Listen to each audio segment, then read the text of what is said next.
గత 4-5 నెలల నుంచి కూడా మొత్తం బీసీ రాజకీయం చుట్టూ తిరుగుతున్న పరిస్థితి.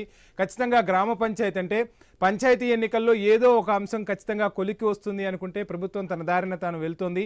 గతంలో కన్నా ఇప్పుడు రిజర్వేషన్లు తగ్గాయి. విక్రమ్ గౌడ్ గారు చెప్తున్నట్టుగా 5200 పైగా గ్రామ పంచాయతీలు వస్తాయి అనుకుంటే అందులో సగం గ్రామ పంచాయతీలే ఇప్పుడు ప్రకటించిన రిజర్వేషన్తో వస్తున్న పరిస్థితి. బీసీలకు అన్ని పార్టీలు న్యాయం చేస్తున్నాయని చెబుతున్నా ఏ పార్టీ కూడా చిత్తశుద్ధి ప్రదర్శించట్లేదనేది స్పష్టంగా కనిపిస్తోంది. సో ఏం చెప్తారు, ఎలా చూస్తున్నారు ఈ వ్యవహారాన్ని?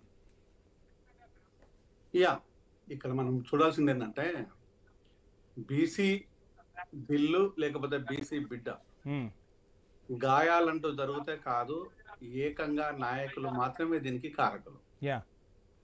సో ఇక్కడ నాయకులకు తెలుసు, పార్టీలకు తెలుసు, ప్రభుత్వానికి తెలుసు, ప్రభుత్వాలకు తెలుసు.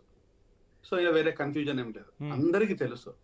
తెలిసి కూడా ఏం చేశారంటే దీన్ని బిల్లును సాధించడంలో కంటే కూడా ఒక పొలిటికల్ ఎజెండాగా మార్చడం లోపల నాయకులు సక్సెస్ అయ్యారు. అన్ని పార్టీలు ఇది పొలిటికల్ ఎజెండాగా మార్చాలనే దాని మీద సక్సెస్ అయ్యారు. సాధిస్తే ఏమున్నది, బీసీలకు రిజర్వేషన్ వస్తుంది, సాధించుకుంటే బీసీ బిడ్డలు బాగుపడతారు. కానీ పొలిటికల్ ఎజెండాగా మారితే రాజకీయ పార్టీలు బాగుపడతాయి. ఇది పొలిటికల్ ఎజెండాగా మార్చడం లోపల సక్సెస్ అయ్యారు. ఇప్పుడు మనం బీజేపీ చెప్పినట్టుగా మాకు జస్ట్ పీడిఎఫ్ ఫైల్ ఇచ్చిండ్రు అంటే పీడిఎఫ్ ఫైల్ కాదు, ఈ రోజు వెండి తామర పత్రాల మీద ప్రింట్ చేసినా చేయరు బీజేపీ.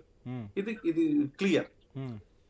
కాంగ్రెస్ విషయంలో ఉందంటే కాంగ్రెస్ తల కింది పెట్టి కాళ్ళు పైకి పెట్టేసి ఇక్కడి నుంచి నాయకులు, కాంగ్రెస్ నుంచి నాయకులు ఢిల్లీ దాకా పోయినా కూడా ప్రదక్షిణాలు చేసినా కూడా పని జరగదు.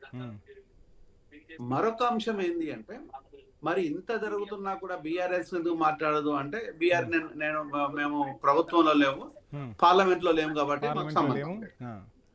మాకు సంబంధం లేదు. ఇక్కడ ప్రభుత్వం కాదు మాది, మేము పార్లమెంట్ లో లేము. సో మేము చేయాల్సింది మేము బీసీలతోనే ఉన్నాం, బీసీల వెంటనే ఉంటాం. అంటే ఈ డ్రామాటిక్ స్టోరీ అంతా చూడటానికి రసవత్తరంగా ఉంది, కానీ ఇది కామన్ సెన్స్ ఉన్న ప్రతి ఒక్క బిడ్డకు అర్థమవుతుంది, ప్రతి ఒక్కరికి అర్థమవుతుంది. ఇక్కడ బీసీలే ఉండాల్సిన పని లేదు, ఎస్సీలే ఉండాల్సిన పని లేదు, ఓసీలే ఉండాల్సిన పని లేదు. ఇది ప్రతి ఒక్కరికి. ఇప్పుడు కాంగ్రెస్ ప్రభుత్వం ఏం చేస్తుందంటే బీసీ రిజర్వేషన్ అనే పులి మీద స్వారీ చేస్తున్నది. ఆ రిజర్వేషన్ బీసీలను బతికిస్తుందా లేకపోతే ఈ కోపతాపాలను కాంగ్రెస్ ను మింగేస్తాయా అనే దాన్ని కాంగ్రెస్ నాయకులు అర్థం చేసుకుంటారు, చేసుకోరు అనేది విషయాన్ని వాళ్ళకి సంబంధించిన విషయం. ఇక్కడ మనము రెండు విషయాలను గమనించాలి. ఎప్పుడైనా కూడా ఒక చట్టం చేస్తే జీవో తీసుకురావచ్చు, కానీ రేవంత్ రెడ్డి తెలివితేటలు అందామా, కాంగ్రెస్ పార్టీ అది తెలివితేటలు అందామా, జీవోని తీసుకొచ్చేసి చట్టం చేయమంటుంది.